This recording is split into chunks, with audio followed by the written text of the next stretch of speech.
Hello everyone and welcome. Today's video is a follow-on to the video where I talked about narcissists leaving us with trust issues. But today I want to take it a bit further and share one tip to help overcome those narcissistic trust issues. It is a bit tricky for me to explain, but I'm going to try my best, and I hope you all understand my message. First of all, it is a fact that narcissists deceive our senses.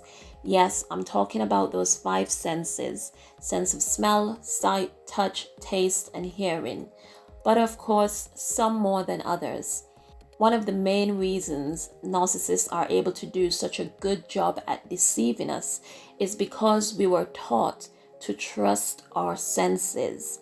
What we see, what we hear, what we feel with regards to touch, what we smell, what we taste. Narcissists know this, and that is why they create that false image. The image that we see of the narcissist tantalizes our senses and sometimes leaves us in awe. Many narcissists like to make sure they look good, smell good, talk good, and everything good to convince us that they are real and that they are the truth. Don't get me wrong, we should trust our senses in many instances, but when it comes to narcissists, especially the covert narcissists, we can't. For the simple fact that they tell us what we want to hear, and all the actions they perform before our eyes is to sell themselves to us as good, kind-hearted people. So when we are dealing with narcissists, we cannot rely on these senses. We have to go deeper. Despite all that we see, hear, and smell before us, do they make us feel uneasy? Is there a tinge of doubt? Is your gut trying to tell you something? Because unfortunately, many times we shut down that inner voice or push feelings of uneasiness aside and trust only what is before our eyes. But that inner part of us is what the narcissist is not able to deceive. So they overwhelm our other senses, and then it becomes 3 or 5 against 1. And more times than not, we go with our senses. The saying of, if something seems too good to be true, it probably is, will always stand true when it comes to narcissists. In my video, Lessons Narcissists Teach Us, one of the major lessons was learning to trust your gut. Because depending on the type of narcissist you are dealing with, many of the red flags can be easily missed or explained away. The inner voice or gut feeling is usually described as a good angel on your shoulder, or the Holy Spirit communicating with your spirit that something is off.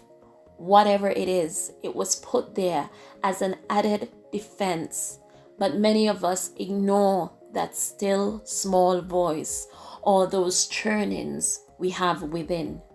Added to the many distractions we have around us, it is all the more important to get quiet time to reflect and pay attention to every aspect of our being. We have to learn to no longer ignore our gut feelings and just surrender to our senses. In order to ever trust again, we have to learn to trust ourselves and listen to our inner voice instead of trying to negotiate with it. Strong body, strong mind, strong spirit. That is how we are able to defeat the narcissist and protect ourselves. This is also why I came up with the Survivor's Creed, or the Survivor's Oath, which consists of 3 codes of conduct that we as survivors need to follow. The first one is to trust your gut for all the reasons I just spoke about. The second is to keep hope alive, because where there is hope, there is empathy, there is love, there is goodness. And finally, to protect your peace. This reminds you to set and keep boundaries and be mindful of who you let occupy your space and time. I have put these on stickers, shirts, cups. If you are interested in purchasing any of these, please check out my Survivors store on Teesprings. A link will be in the description. But in closing, many narcissists may be able to deceive our senses, but they cannot deceive our spirit. As usual, I hope you all found this helpful. Please be sure to like and share it, and do leave me a comment below. Many thanks for listening.